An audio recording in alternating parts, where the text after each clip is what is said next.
কড়াইতে সাদা তেল দিয়ে দিচ্ছি, তেজপাতা দিয়ে দিচ্ছি, কিছু গোটা গরম মশলা দিয়ে দিলাম,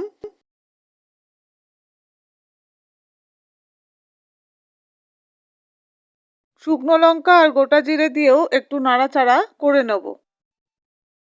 গরম মশলাটার একটা সুন্দর গন্ধ বেরোনোর পর আমি পেঁয়াজটাকে দিয়ে দিলাম।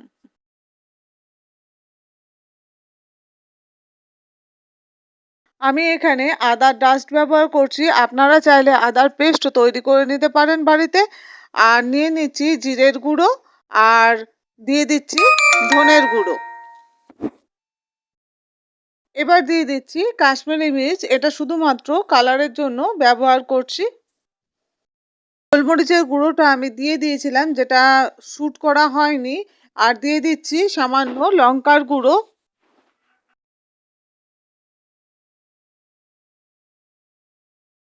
দেখুন জল দিয়ে পেস্টটাকে তৈরি করে নিয়েছি, মশলাটাকে ভালো করে গুলে নিয়েছি।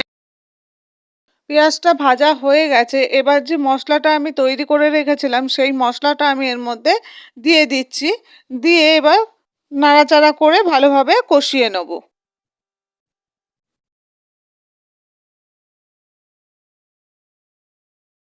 মশলাটা সামান্য কষিয়ে নেওয়ার পরে এর মধ্যে সামান্য চিনি দিয়ে দিলাম, চিনিটা দিলে কালারটা খুব সুন্দর আসে, সেই কারণে চিনিটা দিয়ে দিতে হবে।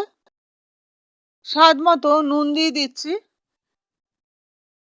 এবারে সামান্য মশলার বাটি ধোয়া জলটা আমি এর মধ্যে দিয়ে দিচ্ছি।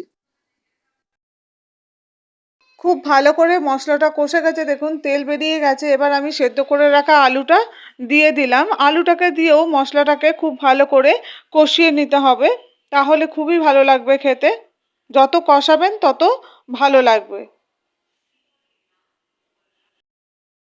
খুব ভালো করে মশলা দিয়ে আলুটাকে কষিয়ে নিয়েছি দেখুন। এবার জাল দেওয়া দুধটা আমি রেখে দিয়েছিলাম, সেই দুধটা আমি দিয়ে দিচ্ছি। এখানে কিন্তু আমি কোনো রকম জলের ব্যবহার করছি না, শুধুমাত্র দুধ দিয়েই রান্নাটা করব আলুর দমটা।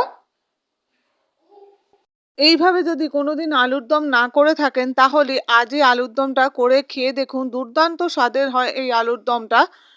লুচি, পরোটা, রুটি সবের সঙ্গেই এটা ভালো লাগে খেতে।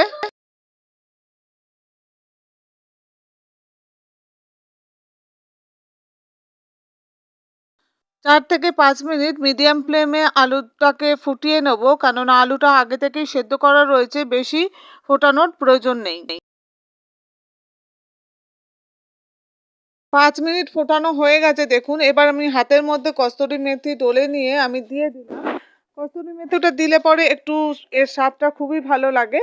আর আমি ঝোলটা কমাবো না, কেননা আলুতে খানিকটা ঝোল টেনে নেয়। আমার দুধ দিয়ে আলুর দমটা তৈরি হয়ে গেছে, আমি গ্যাসটাকে অফ করে দেবো আর ৫ মিনিটের মতো ঢাকা দিয়ে তারপরে সার্ভ করব।